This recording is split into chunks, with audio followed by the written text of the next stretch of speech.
Hello दोस्तों, स्वागत है आपका कहानी की डिबिया में। और इस कहानी की डिबिया से एक नई कहानी लेकर के आप सभी के सामने मैं फिर से हाजिर हूँ। आज की कहानी है मसाला व्यापारी सेठ धन्नाराम जी और उनके खुशहाल परिवार की।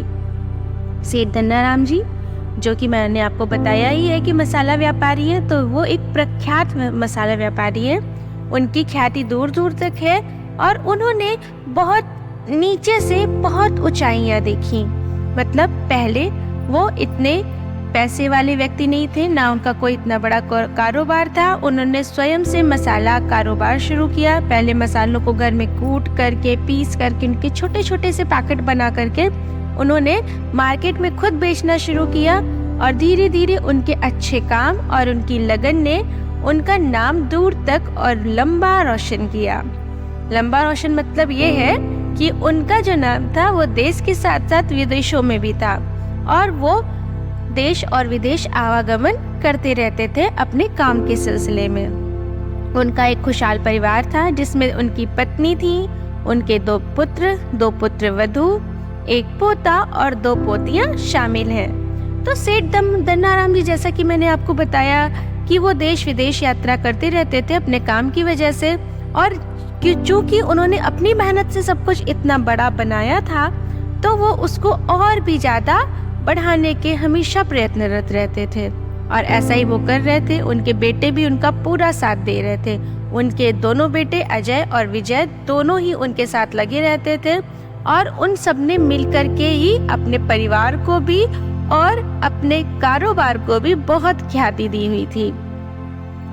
अब समय ये था कि सेठ धन्नाराम जी थोड़े वृद्ध हो रहे थे, और पानी के बदलाव की वजह से, क्योंकि जब वो अपने देश अपने घर में रहते थे तो उनका पानी दूसरा होता था, और जब वो बाहर जाते थे उनका पानी वहाँ के हिसाब से हो जाता था, वहाँ का वातावरण वैसा हो जाता था, तो जो कि हर जगह का उनको फायदा नहीं करता था। कहीं कहीं पे उनको कुछ तकलीफें वृद्धावस्था की वजह से आना शुरू हो चुकी थी।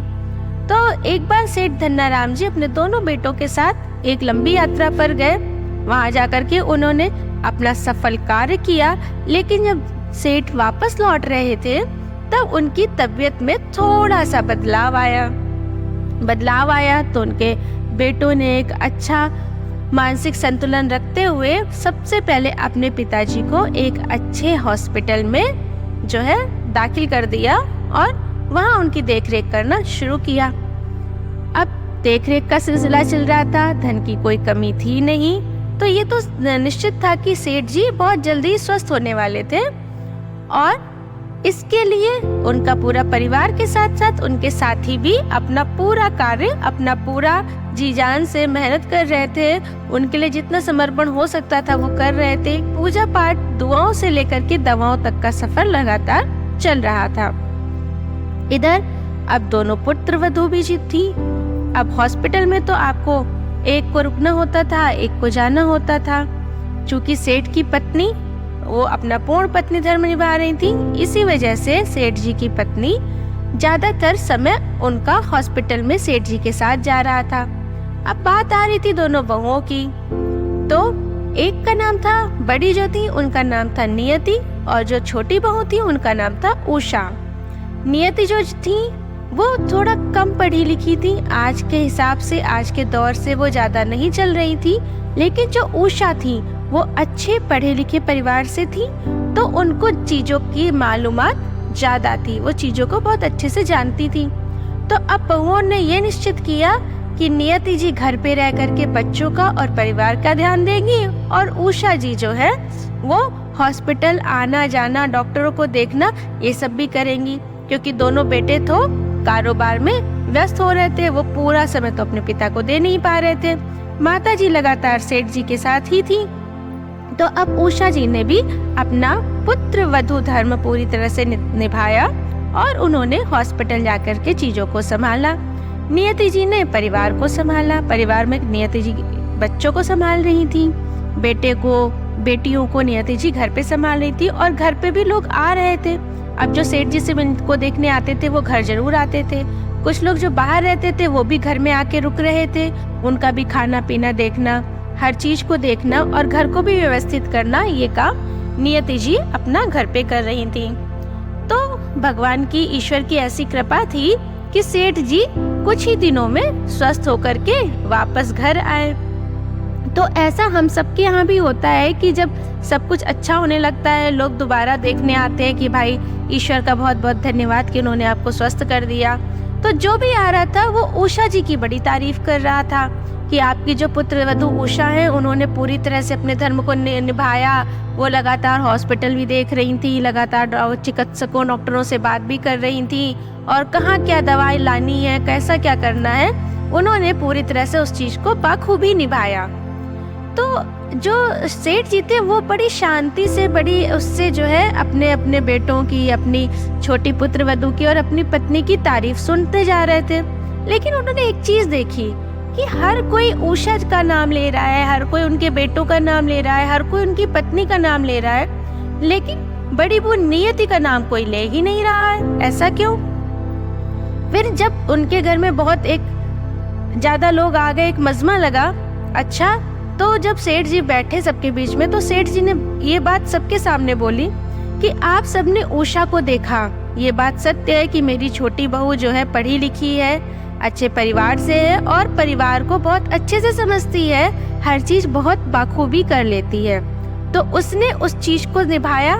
वो हॉस्पिटल में लगातार आती जाती रही, लगातार वो लोगों से मिलती रही, मेरी दवाइयाँ क्या थी, मेरा स्वास्थ्य कितना बढ़ रहा है, कितने तेजी में आगे मुझे जो है उसमें आराम मिल रहा है, ये सब भी वो देखती रही। तो ये बात सही है कि मेरी बहू ने बहुत अच्छा काम किया। मेरी पत्नी, वो अपना पत्नी धर्म निभा रही थी, तो ये तो मैं सौभाग्यशाली हूँ कि मुझे इतनी अच्छी पत्नी मिली जिसने मुझे मेरे बुरे समय पे भी नहीं छोड़ा, और चाहे हॉस्पिटल में उनको जो भी सुविधा मिली हो या ना भी मिली हो, तब भी वो लगातार मेरे साथ रही। मेरे दोनों बेटों ने हॉस्पिटल के साथ साथ कारोबार को भी पूरी तरह से संभाला। जो काम मैं करता था, मेरे बेटों ने मिलके उस काम को बहुत बखूबी निभाया, ताकि कारोबार में भी कोई ऊपर नीचे काम ना हो, या कोई ऐसी परिस्थिति रहा है जिसमें मेरे ना होने से कोई कमी आ जाए। तो ये भी बात सही है कि मैं सौभाग्यशाली हूँ कि मुझे इतने अच्छे बेटे मिले। लेकिन आप सबने ये सब तो देखा कि ये सारी चीजें कैसे हो रही हैं, लेकिन क्या किसी ने ये ध्यान दिया कि मेरी पत्नी, मेरी छोटी बहू और मेरे बेटों के ना रहने पे भी मेरा घर उतना ही सुचारू रूप से चलता रहा। ये सारे कार्य तो सब लोग मिलकर निभा रहे थे। जब मैं हॉस्पिटल में था तो मेरी धर्मपत्नी भी लगातार मेरे स्वास्थ्य को देख रही थी, मेरे दोनों बेटे कारोबार के साथ साथ भी मेरे स्वास्थ्य को देख रहे थे, मेरी छोटी बहू उषा भी लगातार मेरे स्वास्थ्य को देख रही थी। सारी चीजें वो निर्धारित कर रही थी, निश्चित कर रही थी, वहाँ पे अच्छे तरह से सारे काम को सुचारू रूप से चला रही थी। लेकिन घर में 3 छोटे बच्चे थे, लोग लगातार आ रहे थे, जा रहे थे, और उन सब की व्यवस्था मेरी बड़ी बहू अकेले कर रही थी।